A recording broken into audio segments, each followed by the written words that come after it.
हे झाकले जातात. नाही नाही सेंटरला येऊ नका. हो बरोबर ठीक आहे. तू जरा तिकडे हो त्यांना. काय चर्चा झाली कार्यकर्त्यांशी? अनेक ठिकाणून कार्यकर्ते आपल्याला भेटायला आले. मग कार्यकर्त्यांनी जे आहे आपलं दुःख, आपली निराशा, आपली उद्विग्नता जी आहे ती प्रत्येकाच्या आपल्या वेगवेगळ्या भाषेमध्ये त्यांनी मांडली. आणि मी पण त्यांना जो आहे जे काही झालं आहे गेल्या 5-6 महिन्यापासून लोकसभेपासून त्याचा सगळा इतिहास त्यांच्यासमोर मांडला. आणि एकूण जे आहे त्याचा आता परत मतदारसंघामध्ये आम्ही जातो आहोत. तिथे काही लोक म्हणतात त्यांच्याशी चर्चा करू. परत उद्या महाराष्ट्रातले सगळे आमचे कार्यकर्ते जे आहेत, समर्थक आहेत, ओबीसीचे लोक आहेत, समता परिषदेचे लोक आहेत, हे सगळे जे आहेत उद्या येणार आहेत. त्या सगळ्यांशी चर्चा करू. आम्ही जो विचार करू शांतपणे करू काय. परंतु सगळ्यांच्या मनामध्ये राग आहे, निराशा आहे. आम्ही त्यांना सगळ्यांना एवढंच सांगितलं आहे की जे काही तुम्हाला व्यक्त करायची तुमची मतं ती मोबाईलवर सुद्धा किंवा बाहेरसुद्धा आपल्या असंस्कृतपणे कोणीही काही बोलू नये. काय शिवीगाळ नसावी. ते चप्पल मार वगैरे जे काय करता तुम्ही ते अजिबात बंद झालं पाहिजे. ठीक आहे, तुमची मतं जी आहेत लोकशाहीमध्ये ती तुम्हाला व्यक्त करण्याचा अधिकार आहे. परंतु कुठे असंस्कृतपणा नको. शब्द जपून वापरा. काय आणि चप्पल मार वगैरे आंदोलनात बिलकुल थारा देऊ नका. अजिबात असलं काही करायचं नाही. एवढं त्यांना सांगितलं. आणि आता बाकीचं उद्या बघू काय आता आणखी. भुजबळ साहेब, आपण राष्ट्रवादी काँग्रेसमध्ये शरद पवारांबरोबर होता तेव्हाही सिनियरच नेते होते. आताही अजितदादांबरोबर सर्वात सिनियर नेते. मग आपल्याला नेमकं मंत्रिपद कुणी नाकारलं हा सगळ्यात महत्त्वाचा प्रश्न आहे. शोधावं लागेल ना. तोच तो प्रयत्न चालू आहे. कुणी नाकारलं आणि कुणी नाकारलं तरी शेवटी जे आहे त्या पक्षाचा जो प्रमुख आहे, BJPचा प्रमुख जे आहेत तिथले सरकारमधले ते देवेंद्र फडणवीस आहेत, ते निर्णय घेतात. शिंदे गटाचे जे प्रमुख आहेत ते शिंदे साहेब आहेत, ते त्यांच्या गटाचा निर्णय घेतात. आणि बाकीचं काही असलं तरी आमच्या गटाचे जे प्रमुख आहेत अजित पवार ते त्यांचा निर्णय घेत असतात. बाकी काय सगळे सांगत असतात. प्रत्येकालाच मंत्रिपद पाहिजे असतं. प्रश्न मंत्रिपदाचा नाही. प्रश्न ज्या प्रकारे अवहेलना करण्यात आली त्याचा आहे. आणि त्याच्या संदर्भात मी उद्या तुम्हाला आणखीन काही सांगण्याची चर्चा आहे. लोकसभेत देखील डावलण्यात आलं होतं मागच्या वेळेस. हे खरं आहे. त्यांनीच सांगितलं होतं लोकसभेमध्ये उभे राहा म्हणून. होळीच्या दिवशी मी इकडे आम्ही निघालो. आम्हाला ताबडतोब म्हणे परत या. आणि त्यांनी सांगितलं की मोदी साहेबांनी आणि अमित शाह साहेबांनी सांगितलं की नाशिकला भुजबळच उभे राहणार. मी म्हटलं बरं आमची तयार नाही. आम्हाला तुम्ही एकदम शॉक दिला. 24 तास द्या, आम्ही उद्या सांगतो तुम्हाला. परत उद्या गेलो. म्हटलं बाबा दुसरं कोणाला, समीरला उभं करणार, दुसरं कोणाला नाही. म्हणजे तुमचं नाव त्याने प्रकर्षण घेतलं, तुम्ही उभे राहा. मग 1 महिना मग आम्ही इथे आलो. काय सगळी तयारी झाली आणि एक चांगलं वातावरण निर्माण झालं. अर्थात एक तर सर्व समाजाचे, मग दलित, मुस्लिम, आदिवासी, ओबीसी, काय अगदी ब्राह्मण समाजाचे लोकसुद्धा येऊन भेटून. आणि विशेषतः ज्यांना नाशिकच्या डेव्हलपमेंटमध्ये रस आहे ते सगळे जी मंडळी जी आहेत ती येऊन गेली की तुम्ही बरं झालं, आम्ही तुमच्या पाठीमागे उभं राहणार. आता नाशिकचं पाऊल आणखीन एक पाऊल पुढं पडेल. आम्ही प्रयत्न सुरू केले. पण 1 आठवडा झाला, 2 आठवडे झाले. खरं म्हणजे जर तुम्ही आम्हाला एवढ्या यांनी सांगितलं की तुम्हाला उभं राहायचं आहे तर 8 दिवसामध्ये तुम्ही नाव जाहीर करायचं, 15 दिवसात करायचं होतं.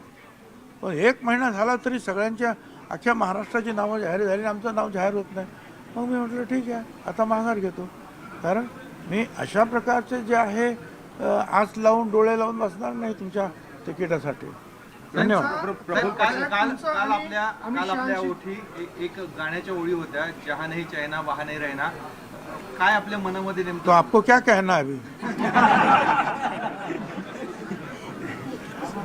जो सही है तो कह दिया. और क्या करना. मुख्यमंत्र्यांची याच्यावर काय प्रतिक्रिया होती? आपण काही वक्तव्य केलं होतं. मला जे काय कळलं, मुख्यमंत्र्यांनी माझा प्रवेश मंत्रिमंडळात असावा यासाठी आग्रह धरला होता आणि निश्चित ते मी कन्फर्म करून घेतलेलं आहे. साहेब मंत्रिमंडळात एक जागा निवडली आहे तुमच्यासाठी. चला आता बाकीचं काय. प्रफुल्ल पटेल असं म्हटलंय की राज्यसभेवर तुम्हाला हो मला हे बघा, लोकसभेवर मी जातो म्हणालो, ऐन वेळा तुम्ही कच खाल्ली, नाव जाहीर नाही केलं. राज्यसभेची जागा आली, मी म्हटलं मला जाऊ द्या, त्याच्याला सुनीता ताईने पाठवायचं. मी म्हटलं बरं ठीक आहे, मग मी काय बोलतच नाही. दुसरी जागा आली, त्या ठिकाणी मकरंद पाटील यांचे बंधू नितीन पाटील यांचं नाव द्यायला लागले. अरे म्हटलं मला जाऊ द्या, माझा फायदा तुम्हाला होईल पक्षाला, माझा चांगला फायदा तुम्हाला पक्षाला, मला जाऊ द्या. मी 40 वर्ष झाली इथे आहे काय नाही. मग मी त्यांना शब्द दिला. आणि तुम्ही जे आहे हे इथे लढाईत असणं आणि महाराष्ट्रात असणं हे पक्षाची गरज आहे आणि तुम्हाला लढलं पाहिजे. आम्ही लढलो आणि लढल्यानंतर आता ते सांगतात की तुम्ही राज्यसभेवर जा का, तर मकरंद पाटील यांना मंत्री करायचं, त्यांनी ते केलं. आता त्यांना ते त्याच्या भावाला सांगणार तू राजीनामा दे, खाली आहे, आणि मग मला सांगणार तुम्ही आता जा वरती. मी म्हटलं मला पाहिजे होतं हे तर मला, मी काही लपून ठेवलं नाही. पण आता मी निवडणूक लढलो, आत्ताच संपली निवडणूक, अजून त्या मतदारसंघाला काही प्रश्न निर्माण झालेले आहेत ते सोडायचे आहेत. माझ्यासाठी जीव काढला माझ्या लोकांनी मला निवडून आणण्यासाठी. मी त्यांना मी काय सांगू, मी राजीनामा देऊ शकत नाही. कारण राज्यसभेवर जायचं असेल तर विधानसभेचा राजीनामा द्यावा लागेल. आणि मी त्यांना सांगितलं 1-2 वर्ष द्या मला, काय मी जातो, तोपर्यंत माझ्या मतदारसंघात मी स्थिर स्थावर सगळं करीन आणि मग त्यांचा निरोप घेऊन तुमच्याकडे येतो आणि मग जातो. त्याच्यानंतर ते म्हणाले आपण चर्चा करू, बसू. ते कधी बसलेच नाही. अजित पवार आणि प्रफुल्ल पटेल तुमच्याशी संपर्क करताय, ते तुम्हाला फोन करताय, तुम्ही त्यांचा फोन उचलत नाही असं कळतं. अजिबात चुकीची गोष्ट आहे. प्रफुल्ल पटेल जे आहेत यांना फोन करतात आणि हे फोनवर त्यांच्याशी बोलतात. साहेब, अजित पवारांशी काही संपर्क, अजित पवारांनी काही संपर्क साधला का आपल्याशी? नाही. पुढे अमित शहा यांच्या जवळ आपण गेला लोकसभेच्या काळामध्ये, हे राष्ट्रवादीच्या नेत्यांना अर्थात प्रफुल्ल पटेलांना असेल किंवा अजित पवारांना हे खटकलंय म्हणून आपला पत्ता कट झाला असं काही आहे? मला माहिती नाही, ते तुम्ही विचारा. भाजपमध्ये तसं काल मर्यादा ठेवली, 75 वर्षाच्या ज्येष्ठांना मंत्रिमंडळात घेऊन असं काही राष्ट्रवादीने काही धोरण आखलंय का नवीन? असं काही त्यांनी ठेवलं नाही. ठेवलं असतं तर मला राज्यसभेवर जा म्हणून का सांगितलं असतं. सांगितलं असतं घरी जा. बरोबर राहायचं नाही अशा प्रकारचा सूर कार्यकर्त्यांनी बैठकीत व्यक्त केलेला आहे. तुमची भूमिका काय असणार आहे? ती मी सगळ्यांच्या भूमिका ऐकून घेतो आहे. साहेब, अजितदादा आपण काय करणार? भूमिका ऐकून घेता आपण काय? मी तुम्हाला सांगितलं मला मतदारसंघात जायचं आहे. मला उद्या मी महाराष्ट्रातले लीडर्स येणार आहेत, सगळे लोक आहेत, भेटणार, मग बघू. प्रफुल्ल पटेलांनी असं म्हटलंय की तुम्हाला राज्यसभेवर पाठवायचं हे तुम्हीच त्यांना म्हटले होते. त्यावेळेला 4-6 महिन्यापूर्वी त्यावेळेला होय, त्यावेळेला माझं ऐकलं नाही. आणि आता म्हणजे मी काही लहान खेळणं आहे का तुमच्या हातातलं? तुम्हाला वाटेल तेव्हा तुम्ही जा आता वरती, आता बसा खाली, आता निवडणूक लढवा, बरं तेही जाऊ द्या. पण त्या माझ्या मतदारसंघातील लोकांना मी राजीनामा दिल्यानंतर काय वाटेल? आणि मी त्यांना सांगितलं मी नक्की जायला मला जायचं आहे, पण मला थोडे दिवस द्या. माझ्या मतदारसंघामध्ये माझी काही कामं आहे ती पूर्ण करतो, लोकांची समजूत काढून मग जाऊ. म्हणजे तुम्ही म्हणणार बस बस उठ, छगन भुजबळ तसा मनुष्य नाही. धन्यवाद. अजितदादा नॉट रिचेबल आहे. तर माझं मंत्रिपद कोणी नाकारलं हे शोधावं लागेल, उमेदवारी देतानाही मला वाट पाहावी लागली असं छगन भुजबळ म्हटलेले आहेत. गरज म्हणून मला विधानसभा लढायला सांगितली असं देखील म्हणत भुजबळांनी नाराजी व्यक्त केली आहे. छगन भुजबळ यांनी पदाधिकारी आणि कार्यकर्त्यांशी संवाद साधलेला आहे आणि उद्या देखील ते त्यांच्या कार्यकर्त्यांशी संवाद साधून निर्णय घेणार आहेत.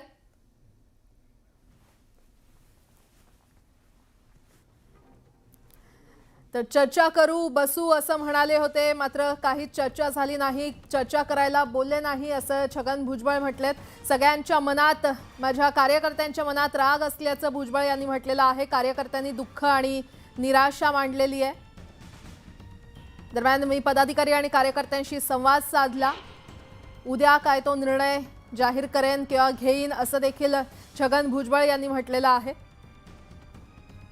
जेव्हा मला इच्छा होती तेव्हा मला राज्यसभा दिली नाही, राज्यसभेवर गेल्यास मतदारांसोबत प्रतारणा होईल असं त्यांना सांगितलं असं भुजबळ देखील म्हटलेत.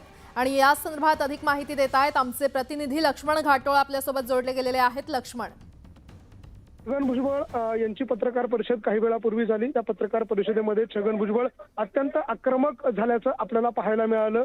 खरं तर छगन भुजबळ यांना लोकसभेची ऑफर जी आहे ती देण्यात आली होती असं प्रफुल्ल पटेल काही वेळापूर्वी म्हणाले.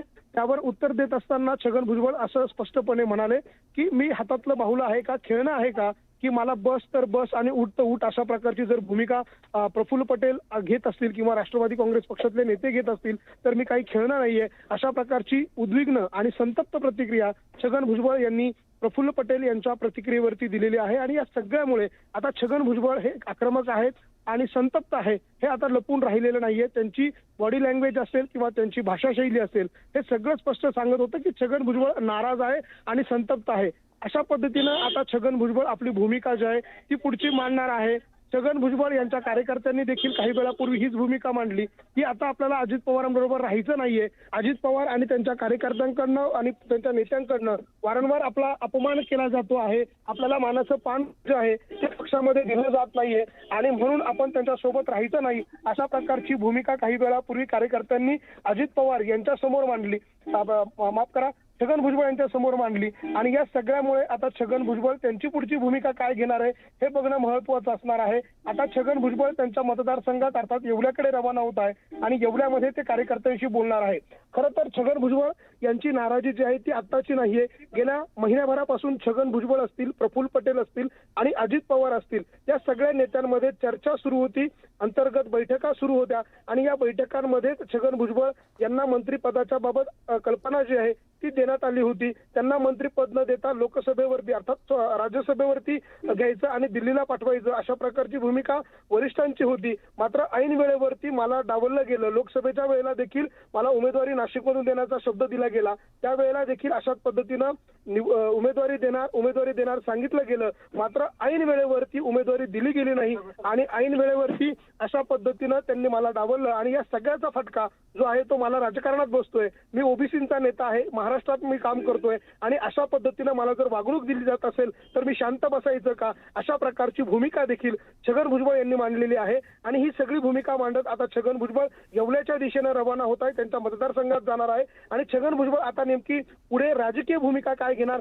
हे बघणं महत्वाचं असणार आहे. मात्र या सगळ्यामुळे एक गोष्ट स्पष्ट आहे, छगन भुजबळ प्रचंड नाराज आहे, संतप्त आहे आणि आक्रमक आहे. त्यांचा रोष जो आहे तो आपल्याला पाहायला मिळाला. तो प्रफुल्ल पटेलांवर होता, तो अजित पवारांवरती होता. देवेंद्र फडणवीसांवर मात्र बोलताना त्यांनी स्पष्ट सांगितलं की भाजपचे नेते जे आहे ते माझ्याबाबत पॉझिटिव्ह होते, मला मंत्रिपद द्यावं यासाठी देखील ते आग्रही होते. बैठकीत देखील त्यांनी कार्यकर्त्यांची समजूत काढली की देवेंद्र फडणवीसांचा माझ्या उमेदवारीला किंवा माझ्या मंत्रिपदाला कुठेही विरोध नव्हता, त्यामुळे तुम्ही देवेंद्र फडणवीसांच्या बद्दल कुठेही वक्तव्य करू नका. माझ्या मंत्रिपदाला विरोध करणारे जे आहेत ते पक्षातलेच आहे, त्यांचं नाव त्यांनी घेतलं नसलं तरी प्रफुल्ल पटेल असतील किंवा अजित पवार असतील यांचं अप्रत्यक्ष नाव या सगळ्यामध्ये समोर येताना आपल्याला पाहायला मिळतंय. या सगळ्यामुळे एक गोष्ट स्पष्ट आहे की राष्ट्रवादीमध्ये काहीही एक कालबेल आताच्या परिस्थितीमध्ये छगन भुजबळांना घेऊन सुरू नाहीये. त्यामुळे आता छगन भुजबळ हे नेमका काय निर्णय घेता हे सगळं बघणं महत्त्वाचं असणार आहे. निश्चितच छगन भुजबळांनी उघडपणे आपली नाराजी बोलून दाखवलेली आहे आणि त्यामुळे आता त्यांची पुढची नेमकी भूमिका काय असेल हे पाहणं महत्त्वाचं ठरणार आहे. लक्ष्मण, धन्यवाद या सविस्तर माहितीसाठी.